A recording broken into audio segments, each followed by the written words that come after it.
vão, Haverins, Shabbat Shalom. Vamos dar continuidade aqui à nossa leitura da porção aqui da Parashá de Tzav, tá? Vamos fazer aqui a leitura da nossa sexta e sétima parte.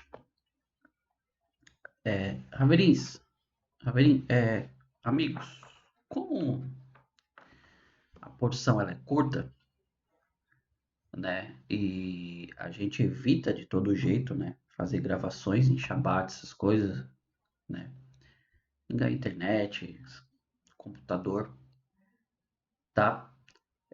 Vamos fazer assim. Nessa paraxá aqui, eu vou fazer a leitura tanto da sexta como da sétima parte, tá? Porque são curtas. É só essas duas folhas aqui, tá bom? Aí a gente já termina a paraxá, tá bom? Então vamos fazer a leitura aqui. Só recapitulando, ontem nós falamos um pouquinho também ali sobre a questão da posse de Aharon e seus filhos ali pelo sacerdócio, tá? Nós lemos ali que Moshe fez todo um procedimento dos sacrifícios, né? Para a posse ali de Aharon, começou ali com o touro, né? Depois ali teve a queima também do carneiro, até chegar verdadeiramente ali nos sacrifícios pela posse, tá bom? Aqui nós vamos continuar a leitura, tá? Essas últimas duas partes aqui também continuam, são muito semelhantes, tá bom? Aí nós vamos fazer a leitura aqui da continuidade, tá bom? Então vamos lá. Diz assim, versículo 22. Ele trouxe o segundo carneiro, que era o carneiro da inauguração, e Aharon e seus filhos pressionaram suas mãos sobre a cabeça do carneiro. Moshe o abateu e tomou parte de seu sangue e colocou sobre o lobo da orelha direita. Sobre Aharon, sobre o polegar de sua mão direita e sobre o dedo do seu pé direito. Moshe trouxe os filhos de Aharon e ele colocou parte do sangue sobre o lóbulo de suas orelhas direitas, sobre os polegares de suas mãos direitas, sobre os dedões de seus pés direitos. Moshe aspergiu o sangue em volta do altar. Ele tomou o sebo, a cauda grossa, todo o sebo sobre o intestino, o diafragma com o fígado, os rins, junto com o sebo e a coxa direita da cesta de pão não levedado diante de Deus. Ele tirou um filão de pão não levedado, um filão de pão de azeite, uma bolacha, e ele os colocou sobre a gordura e a coxa direita. Moshe colocou tudo isso nas mãos de Aharon e na mão de seus filhos. E ele agitou-os no movimento prescrito como oferenda diante de Deus. Moshe tirou de suas mãos e queimou sobre o altar, junto com a oferenda queimada. Essas foram as oferendas de inauguração, uma aroma agradável, uma oferenda de fogo para Deus. Moshe tomou o peito e fez os movimentos prescritos para a oferenda agitada diante de Deus. Esta foi a porção de Moshe do carneiro da inauguração, conforme Deus ordenou a Moshe. Essa aqui é a nossa leitura de que seria de sexta-feira, né? No caso hoje, é a sexta parte. Então nós vemos aqui que entra uma nova figura aqui, que Irache ele comenta que praticamente você não se vê igual, que é justamente esse carneiro de inauguração, tá?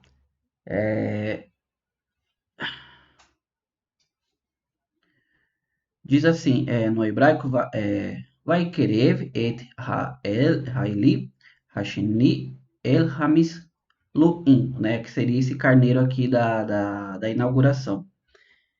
Esse Eir Hashlamim, como diz aqui, Rashi comenta assim, é um carneiro da oferenda de paz, pois o sentido da palavra Miluim é como Shilamim, que completam, pois eles preenchem e completam o sacerdote no exercício do seu sacerdócio. Então seria um carneiro que ele era acrescentado para justamente fazer completar todo o processo, né, de iniciação ali do sacerdócio de Aarão e de seus filhos. Nós continuamos a leitura aqui, nós vemos que começa o procedimento, que era feito com todos os animais ali, no caso, né, dos animais por sacrifício e alguns outros, tirado todo o sangue, tirado toda a gordura, sebo, lavado, tudo, e sido oferecido no altar, tá? E nós vemos aqui que no último versículo diz que Moshe, ele agitou, né, tomou o peito e fez os movimentos prescritos também, assim como ele também tinha dado para Arão aqui no versículo 27 também, né, que fala assim, Moshe colocou tudo isso nas mãos de Arão e nas mãos de seus filhos, e eles agitaram-nos nos movimentos prescritos como uma oferenda agitada diante de Deus, né? Sobre esse movimento que eram feitos segundo algumas oferendas, tá? Era um movimento que você fazia para frente, para trás, para esquerda, direita, cima e baixo, tá? Prescrito. Nós já comentamos aqui que essa movimentação ela simbolizava, né, que tudo vinha de Deus, tá? Norte, sul, leste, oeste, cima, baixo, tá? Então era um movimento que eles faziam conforme eles estavam ali com a oferenda na mão, se balançava perante a presença de Deus, confirmando que tudo vinha de Hashem, tudo vinha de Deus. Quando chega na parte de Moshe também, que Moshe ele fica com o peito, ele toma também para si, né? É porque Moshe estava fazendo o papel ali de Kohen, de sacerdote. Então ele estava iniciando, é como se ele estivesse passando a ordem do sacerdócio agora para Harão, né? E ele também faz os movimentos prescritos também, como ele fez para Aharon, né? E ele também fica ali com a parte do carneiro, a questão do peito para ele, tá? Na nossa sétima e última leitura aqui, tá? Diz assim: Moshe tirou parte do óleo da unção, com parte do sangue do altar, e ele aspergiu sobre Aharon e suas vestes, assim como sobre os filhos dele e suas vestes. Ele santificou Aharon e suas vestes, os filhos dele e as suas vestes.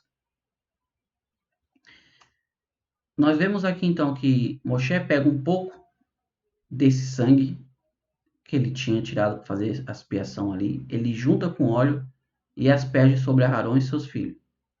A partir desse momento agora Aharon e seus filhos estão santificados para o serviço do sacerdócio, tá? É como eu falei para vocês aqui, meus amigos, tem muita coisa aqui profunda em relação a todo esse procedimento, né? Eu quero deixar uma coisa bem clara aqui, tá? Nós já comentamos muito sobre isso aqui. Rambam, que é conhecido como o legislador do povo de Israel, ele que pegou todas as 613 leis que está aqui na Torá, compilou tudo, trouxe uma por uma, tá? Diz assim que de Moisés a Moisés nunca teve ninguém como Moshe. Por quê? Porque Rambam, né, é o acróstico de Moshe Ben Maimon, ou seja, é o Rambam. Ou seja, eles dizem que de Moshe a Rambam nunca teve ninguém como ele. Por quê? Porque ele compilou todas as 613 leis. Ele trouxe todas elas. E nós vemos aqui que ele faz um comentário interessante. Ele diz que toda essa questão do sacrifício, né, dessas oferendas, ela está dentro da categoria de Hukim, que são aquelas oferendas, são aquelas leis, né, Huká, que você não tem lógica. Você não consegue dentro dela achar uma lógica por que que Deus pediu, né, para se fazer isso. Ele dá toda uma explicação em relação a essas oferendas, né, dizendo que isso já era um costume antigo, já era um costume anterior dos povos. O que Deus fez foi simplesmente passar para o povo judeu a maneira certa de se fazer. Por isso que nós vamos ver muito falar, acho que até em Jeremias, Deus fala, eu nunca pedi para vocês isso, né? Ou seja, Deus nunca pediu sacrifício, mas o povo eles já estavam tão acostumados naquela época com isso, que acabou o medo de o povo de Israel, eles acabarem fazendo isso, mas da maneira errada, né? Como dizendo, há toda uma explicação aqui de Rambam sobre isso, tá? Mas resumindo em relação, Deus simplesmente colocou a maneira certa de se fazer isso. Por isso nós estamos vendo todo esse procedimento, tudo correto. Como é que eu posso dizer para vocês? Atos aqui dentro da questão do sacrifício era justamente não causar sofrimento nenhum ao animal, tá? É conhecido como Sheritah. Sheritah é o abate ritual. Então é uma maneira de você fazer um abate que Deus passou para Moshe, que o animal não sentiria dor nenhuma, tá? Que era totalmente o contrário do que os povos faziam para agradar o seu Deus. Muitas das vezes esquartejava o animal vivo, oferecia ele vivo no fogo, tá? E aqui Deus simplesmente fez da maneira correta, né? Tanto você vai ver que muitas das vezes Deus fala, essa parte é para ser queimada, essa parte não. Ou seja, o que é para vocês é para vocês, o que é para mim é para mim, tá? Então Deus ele acabou ali ensinando todo o povo de Israel através de Moshe como fazer as oferendas corretas a Hashem. Tanto que nós já explicamos aqui que não de maneira nenhuma o sangue era para expiação de pecado. Quem já viu, tem o meu vídeo aqui, que era o mito do derramamento de sangue para perdão do pecado. Por que o mito? Porque nunca se teve essa ideia dentro da Torá de você derramar sangue para perdoar pecado. Porque nós temos aqui justamente as oferendas de pecados, que são as mirá, que são a farinha refinada, bolacha, bolo, e era também para perdoar pecado, a pessoa trazia. Então a questão não é o sangue, é justamente o ato da pessoa em si. Nós já explicamos isso, é só você ver o vídeo, tá? Sobre o mito do derramamento de sangue. Então vamos dar continuidade aqui, tá? Na última parte, para a gente encerrar a porção de Tsav. Então ficamos bem claro, esses movimentos prescritos aqui, que foram feitos por Aharon, foram feitos por Moshe, era justamente mencionando total controle de Deus sobre tudo, que Deus está no controle de tudo. O versículo 30 diz assim: Vaikal Moshe Mishmen Hamishchat Yumi, que diz assim: Deus ordenou Moshe. Moshe tirou parte do óleo da unção com parte do sangue do altar e ele os aspergiu sobre Aarão e suas vestes, assim como sobre os filhos de suas vestes. E santificou Aarão e seus vestes, os filhos dele e suas vestes. Moshe disse a Aarão e seus filhos: Cozinhem a carne à entrada da tenda da reunião. Lá vocês a comerão junto com o pão de cesta da inauguração. Façam isso porque me foi ordenado que Aarão e seus filhos o comam, ou seja, parte daquelas oferendas ficaram ali para Aarão e seus filhos, eles tinham que comer ali dentro do pátio da reunião, que seria a parte do pátio ali do tabernáculo, tá? E aqui nós vemos que toda essa refeição, essa parte da carne, ela era kadosh, kadosh, kadosh, kadoshim, ela era santa, né? Então elas não podiam ser comidas fora dali da tenda, fora ali do pátio do tabernáculo, tá? E aqui ainda também a questão dos pães. O que sobrar da carne e do pão vocês devem queimar no fogo. Não deixe a entrada da tenda da reunião por 7 dias, né? Até o final de seus dias de inauguração, porque a consagração de vocês durará 7 dias.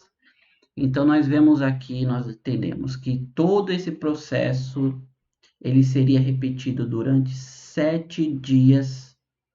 Sabe, nós comentamos aqui sobre todo o processo de 5 a 6 anos correndo e servir. Aqui, Moshe iria ensinar isso para Aarão durante 7 dias, esse mesmo procedimento, para que eles não viessem fazer nada de errado na frente, tá? O que foi feito nesse dia, Deus ordenou que fosse feito para expiar por vocês. Ou seja, todo o processo aqui da inauguração, da expiação, nós vemos que começa aqui o processo de, de, de aceitação aqui de Aharon como sacerdote, como oferenda de pecado de touro. Depois vem aquela de Olá, aí depois nós temos a Minha, tá? Então todo esse processo foi para expiar ali justamente por Aharon e pelos seus filhos, tá? Como a gente vem comentando aqui, nós sabemos que a Torá ela não está em ordem cronológica, tá bom? Ela não está em ordem cronológica. Então, expiar do quê? Expiar justamente do pecado do bezerro de ouro, tá? Nós sabemos que tudo isso aqui aconteceu pós ali a questão do bezerro de ouro, que Moshe teve que novamente subir e pedir perdão para Deus. Moshe teve que subir uma segunda vez, uma terceira vez, para poder trazer novamente as tábuas da lei, né? Então, todo esse processo aqui é para tirar essa questão do bezerro de ouro sobre Aharon ali e seus filhos, que estavam no meio. Inclusive foi o próprio Aharon, né, que teve toda aquela participação ali, por mais que ele tentou impedir, né, pressionaram muito ele ali, ele teve toda a participação. Então era para espiar justamente sobre isso. Permaneçam à entrada da tenda da reunião dia e noite, durante 7 dias, e guardem as ordens designadas por Deus, e vocês não morrerão, tá? Ou seja, uma vez que assim foi ordenado, vocês não morrerão uma vez, vocês não morrerão uma vez que assim foi ordenado. Então, eles estavam num lugar extremamente santo. Eles estavam participando da iniciação da santidade por serviço sacerdotal. Então, eles não poderiam sair de lá, não poderiam descumprir a ordem, eles estavam sobre a presença, né, a Shekinah de Deus sobre a vida deles. Então, qualquer ato, qualquer pensamento errôneo, ali eles acabariam morrendo, tá? Aharon e seus filhos fizeram tudo o que Hashem, Deus, lhes ordenou através de Moshe.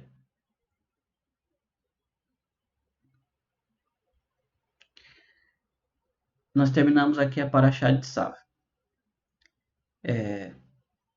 Amigos,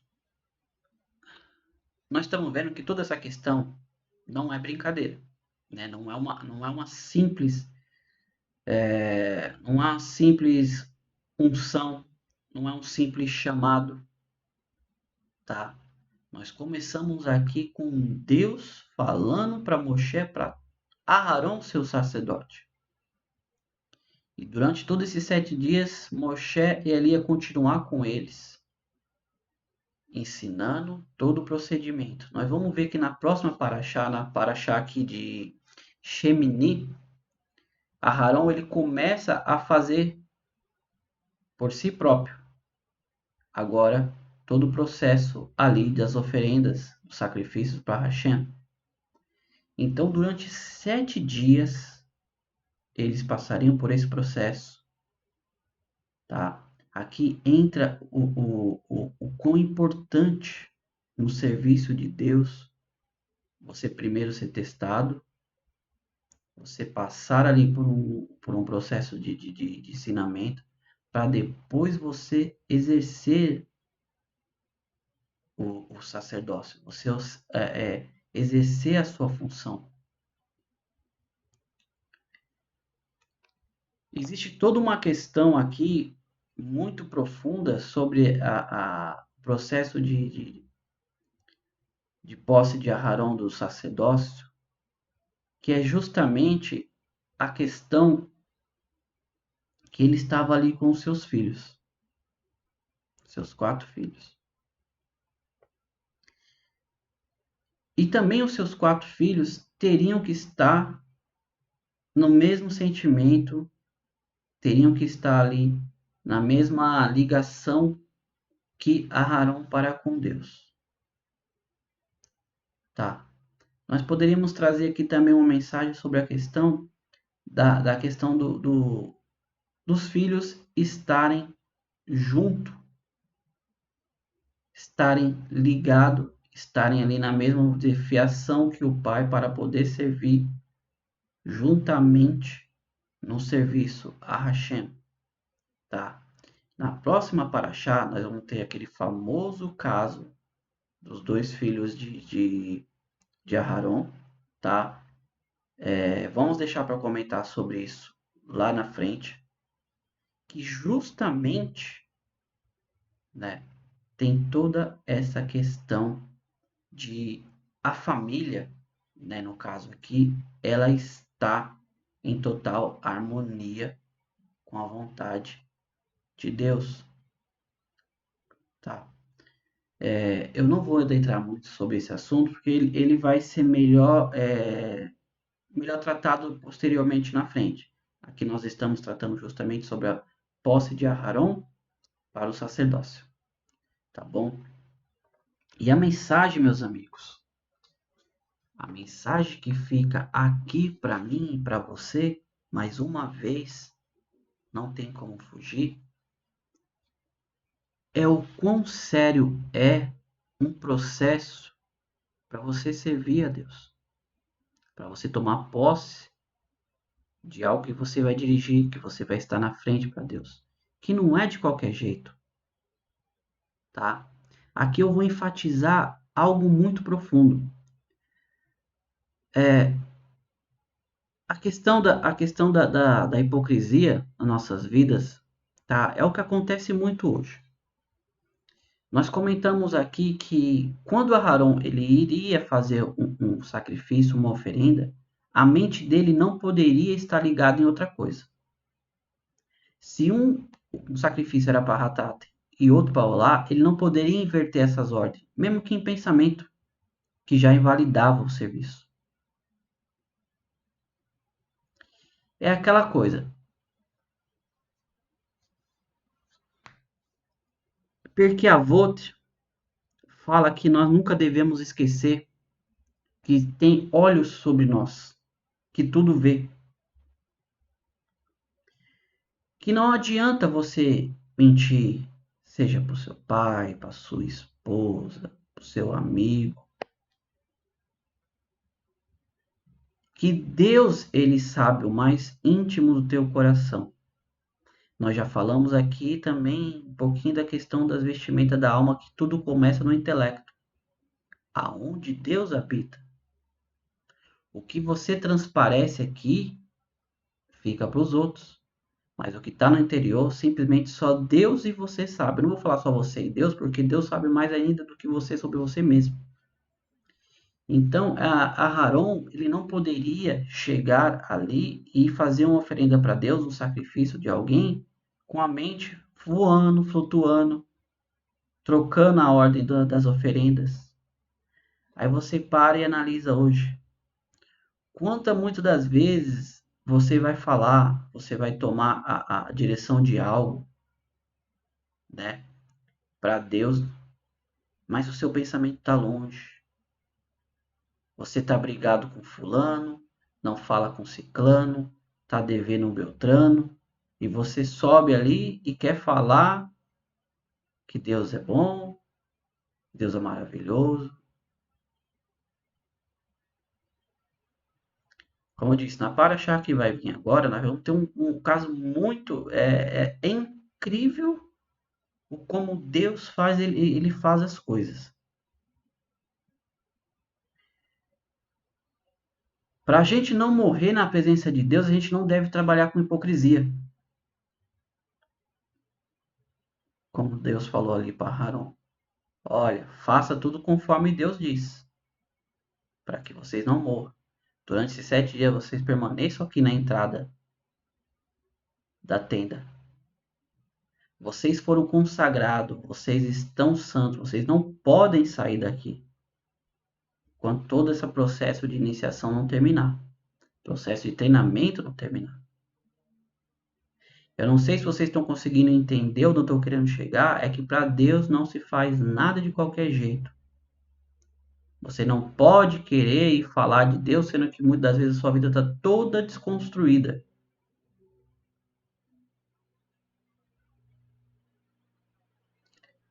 Como eu falo, primeiro isso vem para mim e depois vai para vocês. Bate em mim e vai para aí, tá?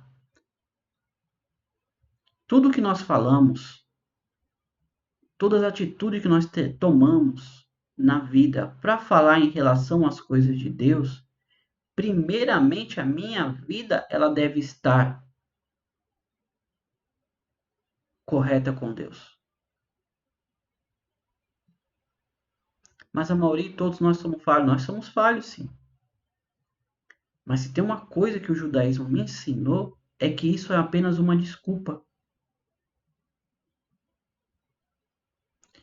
Que nós, infelizmente, todos nós sempre estamos procurando desculpa, procurando alguém para culpar por nossos fracassos, procurando alguém para culpar pelos nossos erros, sendo que o único responsável por você é você mesmo. É como eu disse, toda essa conversa que eu estou tendo, todo esse shiurim, essa aula que eu estou tendo, vai levar para a profissão anterior. Porque vai acontecer justamente, né, algo ali com 2 filhos de Aharon, por justamente eles estarem fazendo algo contrário àquilo que foi ordenado por Deus. Só que vamos encerrar por aqui. Vamos adentrar sobre esse assunto quando esse assunto chegar, porque ele é muito profundo e é algo que eu bati muito na tecla na minha vida. Nós não somos hipócritas para fazer o serviço de Deus. Tá? Primeiro, o tabernáculo foi dado as instruções lá para ser de dentro para fora. Quando foi fazer a construção, também de dentro para fora. O que importa é de dentro para fora, não é a parte exterior. Bonitinho, tudo bem vestido, tudo, mas por dentro tem que estar em sintonia. Tá? Esse era o serviço de Aharon. Ah, eu quero ser correndo gadola. Então você vai treinar aí durante 5 a 6 anos e tenha certeza que qualquer pensamento impuro, qualquer desvio, você pode vir a morrer. Era o nível mais alto que tinha dentro de Israel. O sacerdócio, ainda tinha os Levi ali para auxiliar, né? E tem Israel, o povo. Era o nível mais alto que tinha. Era o sacerdócio. Tá bom, meus amigos? Não vamos estender muito. Esse assunto ainda vai pingar muito para frente sobre essa questão. Tá bom? Mais uma vez. Hoje, Shabbat, Erev Shabbat, né? Uma boa véspera de Shabbat para todos nós. Chegou nesse vídeo até aqui conosco. Muito obrigado. Se inscreva, deixe um like, compartilhe se esse conteúdo você achou que para você é relevante. Você acha que pessoas precisam, outra pessoa precisa ouvir, tá? E vamos cada vez mais estudar, vamos cada vez mais nos aprofundar. Como eu disse, o intuito desse canal é ensinar todo o conceito errado que se tem sobre o judaísmo, tá? É esse o conceito. Eu não estou aqui para dar sermão, eu não estou aqui para pregar nada, tá? O judaísmo não tem conceito de pregação. Nós estamos aqui para instruir tudo aquilo, apagar tudo aquilo que terceiros tentaram ensinar errado. Nós estamos lendo dentro do original hebraico, traduzindo aqui para o português, traduzindo para o português, tá? Então, tudo isso era o que Deus falou para Aaron, falou para Moshe, e vai continuar falando para Bené Israel, para os filhos de Israel. Tá bom, meus amigos? Mais uma vez, um Todarabá, muito obrigado mesmo, e estaremos aqui amanhã, se assim Hashem quiser. Desculpa, amanhã não, Shabbat. Domingo estaremos aqui começando a nossa Parashá de Shemini, tá? E se Deus assim quiser, como essas músicas todas que eu do nada eu peguei aqui para traduzir, todas falam a mesma coisa. Mashiach now.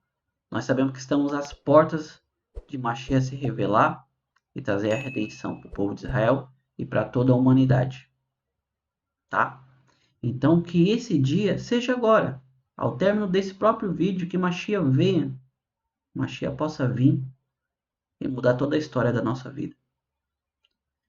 Se ainda nós não estamos preparados para isso, então domingo estaremos aqui continuando a falar das suas palavras, Hashem.